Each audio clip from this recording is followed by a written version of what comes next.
Alright, yeah, here we are. We got another Tucson. This one is the TS180, and I have it in two different forms here.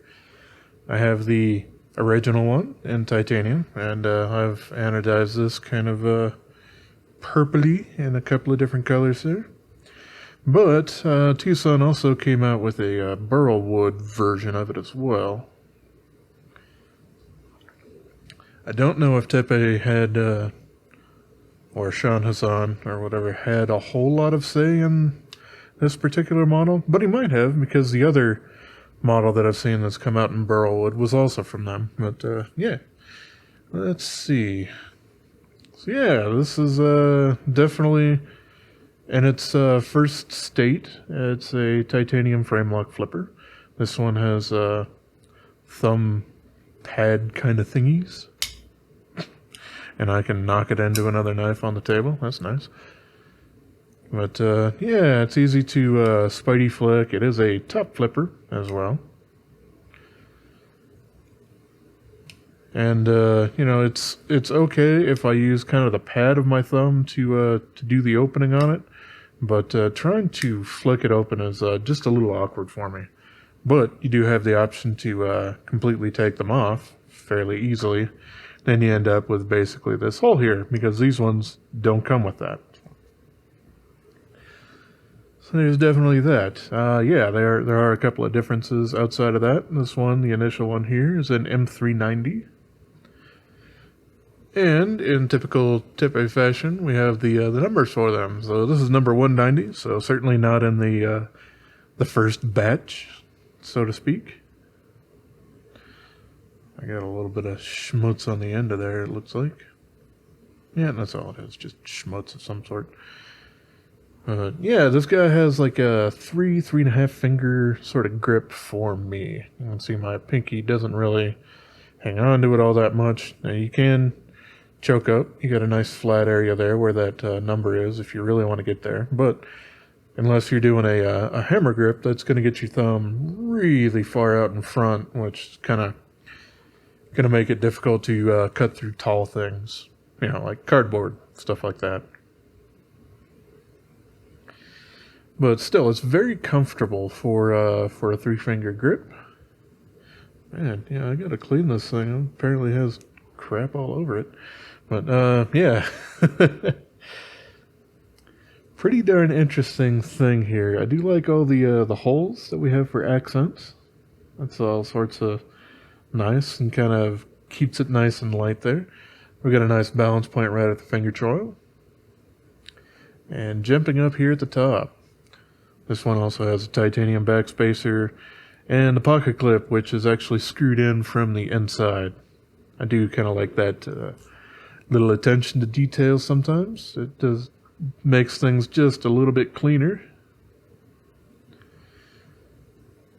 That being said, you know, something else that I would like to see along with that is internal weight relief, but by the looks of it, they don't really have any skeletonization going on the inside because they have so many holes through it, so they weren't machining on that side at all, outside of flat planes, so that certainly makes sense there. Something you might notice isn't really showing up here is a lanyard hole. Yeah, it's just not there at all. So this is one of the few that they went, you know what? We're just going to go ahead and skip that. So that's kind of cool for, you know, I mean, not a whole lot of people really use lanyards on folders. And this one was one where they decided that, you know what, if you want to put a lanyard on something, you might want to look at a different model. So yeah, these guys are riding on ceramic bearings, as all the rest of them do. The wood on here is pretty nice looking. It's got some nice sheen, especially when you're moving it around in the light. It'll catch it on a lot of different things. It'll look a little bit better if you do place a little bit of oil on there. You know, you probably could also sand that down just a little tiny bit, and then add your own kind of finish on there if you want it to be a little bit of a different color, just different wood stain and all that sort of good stuff. But yeah, this is fairly stabilized, so that's basically like they do with guitar fretboards and whatnot, where they'll bake these things at a low temperature for a very, very long time to remove a lot of the moisture out of there, to make sure that they won't warp and crack and all that sort of stuff. And then sometimes, and I'm not sure if that's the case with these, but they'll try to impregnate them in resin or something like that. And that nick you see right there, that's what just happened earlier. Oops. Oh well. This one's got a G10 backspacer, and it's got their folded over pocket clip.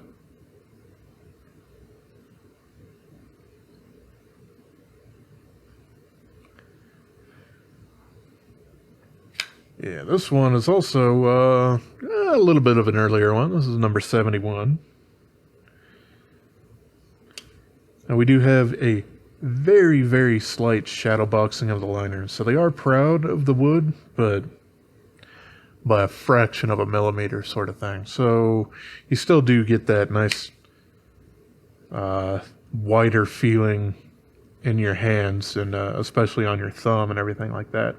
So you don't really have to worry about that so much. I also noticed that we have some more black hardware going on here. This is a liner lock. This isn't a frame lock like the initial one. And so we do have blacked out liners, but we also have a bit of black on the blade here. Basically this top portion, and then the blade tang, and the top here is in black. And then we have satin on the actual grind there. And yeah, you got that hole that's a little bit easier to kind of access there instead of the thumb stud. This one, because of the black hardware on it, it doesn't have the absolute best action in the known universe at this particular point. You can break it in by playing with it a whole bunch, or you can go in there and kind of try to do a little bit more manhandle kind of a version of it with sandpaper or Scotch-Brite or anything like that to try to polish all of that up. Especially the detent track, because I think that's probably where most of that is happening. But yeah, it's a pretty nice design overall. Even though I just failed at that time, and maybe, yeah, I did just slightly get that with the tip there. Oops. So I guess that's something you should probably watch out for. Don't put your pinky finger right there at the very end when you're trying to flip it open. Just make sure all of your fingers are out of the way. So yeah, like this guy. Like a lot of Tepe designs, they are just a little bit small for the larger-handed folks out there.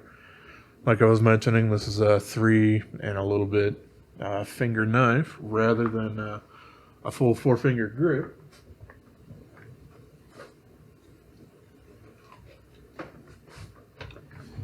Pardon me for wandering away for a second. I was just grabbing my measurement tools here. So yeah, the Tepe ones that generally are a bit larger, a full 4-finger grip sort of things, are, let's see, the 177 Maverick, which I took a look at a few weeks ago, and the TS328. And both of those are a collaboration with Night Morning Design, who tends to make a lot larger knives in general. So, there you go. So yeah, we can go ahead and do a little bit of weights and measures.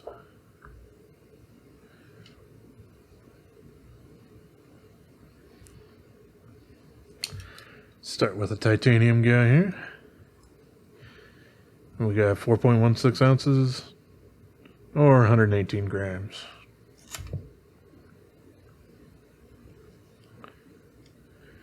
This guy, quite a bit lighter. 3.46-ish ounces, or 98.3.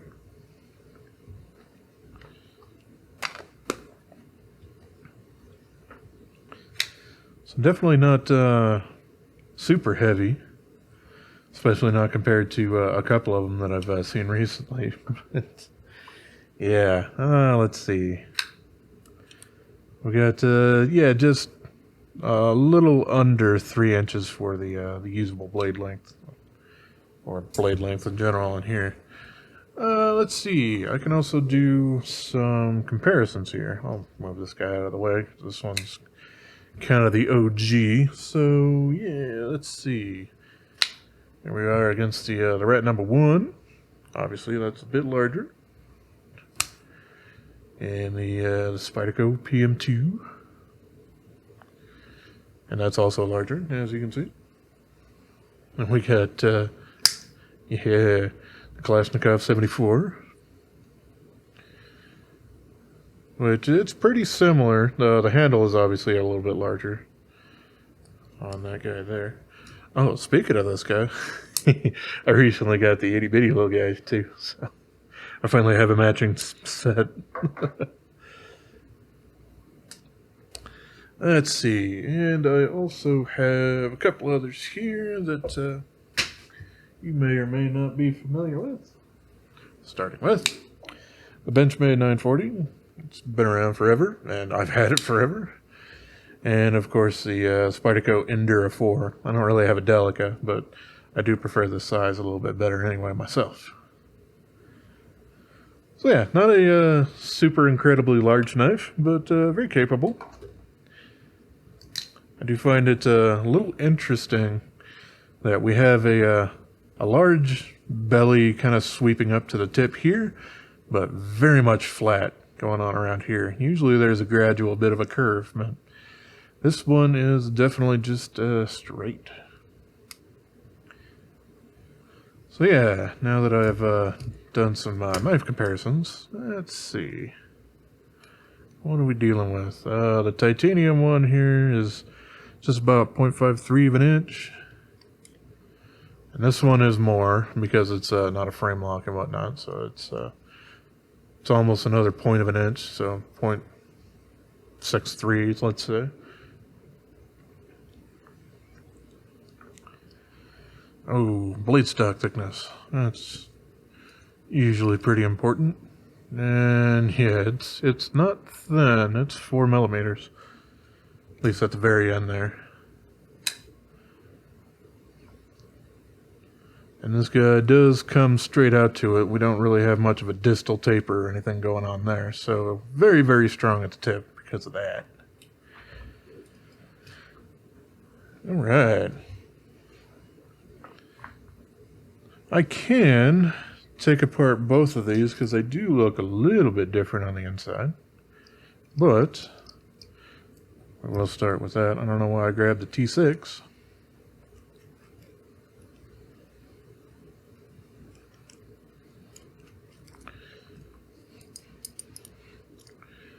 Yeah, boom. Very, very easy.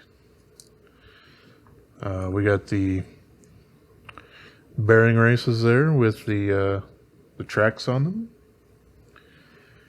And yeah, we got the back spacer with a pin and of course that screw. So very, very simple construction. We do have a D-shaped pivot in TwoSun's normal fashion there. And an internal blade pin. Makes things pretty easy for taking things apart and all that sort of good stuff.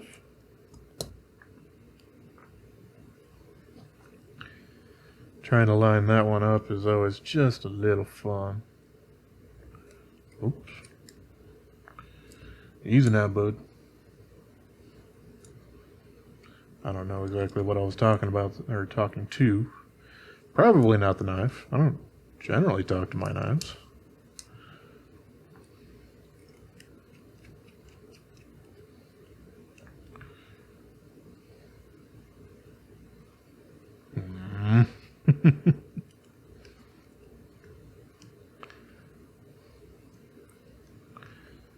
All right. think that's much better.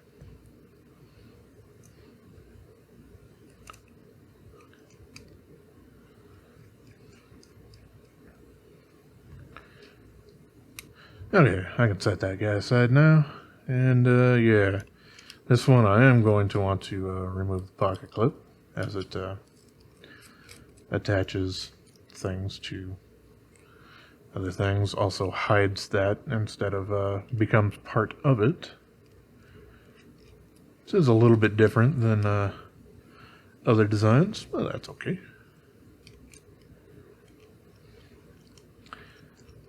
I definitely had Loctite in there, that's for sure.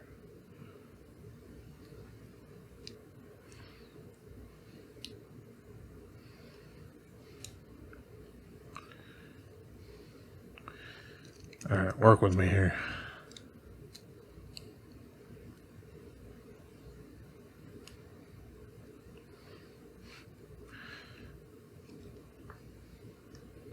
There we go. Sheesh. There we go. So yeah, no skeletonization going on the lock side, but there is on the show side there. We do have another pin in there, and that's mostly because this is G10, so it just wanted a little bit more structural integrity sort of thing going on there.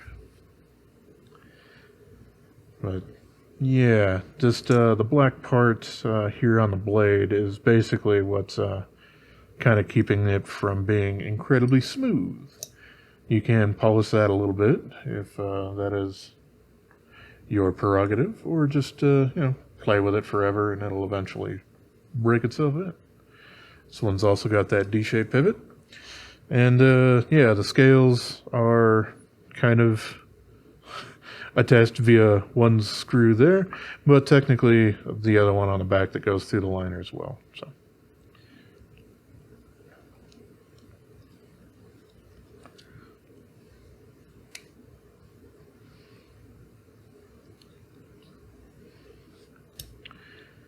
For whatever reason, I haven't been getting my pivots super lined up recently, as in this video. Neither one of these have had particularly fantastic luck, but that's alright, I'll just pull it in with that.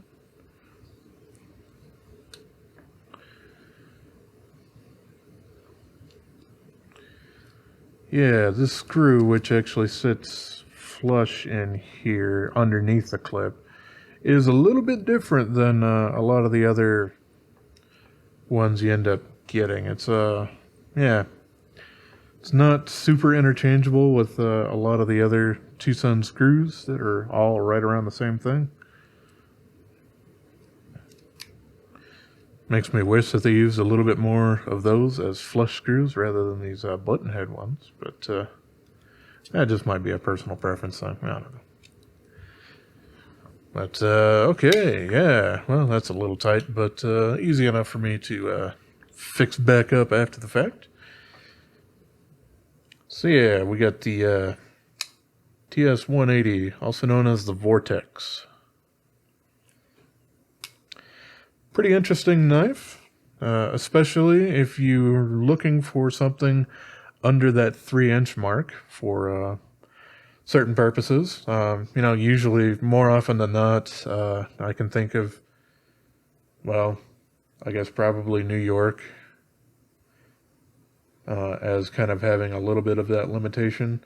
You'd think a lot of Europe, because a lot of them do have under 3-inch blade length regulations, but most of them also have, you can't have a locking knife.